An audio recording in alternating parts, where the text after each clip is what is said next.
Ce message s'adresse à toutes les personnes qui ont un projet, ok? Vous avez un projet, que ce soit personnel, professionnel, peu importe. Vous avez un projet, ça vous fait vraiment du bien de réaliser ce projet, ça vous transforme, vous avez l'impression que faire ce projet vous apporte beaucoup de force, d'énergie, de courage, et vous êtes super content en fait de vous investir dans ce projet, d'accord?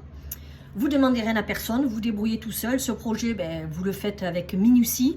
Vous renseignez un peu partout et dans tous les domaines pour savoir s'il est réellement réalisable ou pas. Mais vous voyez que votre entourage vous dit non, non, on ne fait pas ce projet, écoute, tu devrais arrêter ça, penser à autre chose. Et en fait, vous êtes frustré parce qu'à chaque fois que vous voulez en parler à votre entourage, à vos proches, ça vous fout un coup au moral parce que vous avez l'impression qu'ils ne sont pas pour et que limite, ils vous incitent à arrêter ce projet.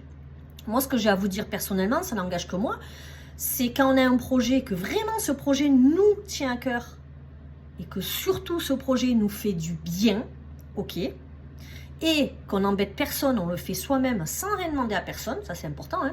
Sûr, si vous demandez 10 000 € à quelqu'un pour faire un projet qui n'est pas trop d'accord, il va vous dire non, mais là vous vous débrouillez tout seul, vous embêtez personne. Alors ce que je vous conseille, c'est un conseil, hein. Si vous voyez que votre entourage à chaque fois est négatif là-dessus, tant pis, c'est un peu triste, mais gardez ce projet pour vous, n'en parlez plus. N'en parlez plus. Par contre, le jour où le projet sera réalisé, là, vous pourrez en parler. Vous voyez? Et ce que je veux vous dire, c'est pourquoi l'entourage vous dit non, non, ne fais pas ci, ne fais pas ça, et ne croit pas en vous. C'est pas vraiment qu'ils ne croient pas en vous, c'est qu'en fait, ils ne croient pas en eux. Leur peur, ils les projettent sur vous.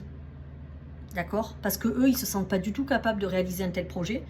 Alors que ce soit un projet financier, un projet, je sais pas moi, d'aventure, ils ont peur. Ils ont peur pour vous, que vous n'y arriviez pas, que vous vous mettiez en danger, que ce soit financièrement ou autre. Hein. Si c'est, je sais pas moi, partir à l'aventure quelque part, ils ont peut-être peur que vous n'arriviez pas à gérer, je sais pas moi, le stock de nourriture, le projet en lui-même, une ascension ou autre. Et en fait, ils projettent, comme je vous disais, leur peur à eux sur vous parce que eux, ils ne se sentiraient pas du tout capables de faire ce projet-là. Or, vous vous sentez totalement capable. Et eux, ça les dépasse tout ça. Ils font pas exprès, vos proches, de vous dire non, mais tu devrais arrêter, tu sais, c'est dangereux, fais attention. Non, c'est juste que ils ont peur pour eux et donc peur pour vous et vous transmettent sans le vouloir cette peur. Donc, si ça vous fait du bien de faire ce projet, vous y croyez dur comme fer, vous êtes tellement investi que là, le projet il est pratiquement réalisé, allez-y. Allez-y. Vous en serez hyper fiers.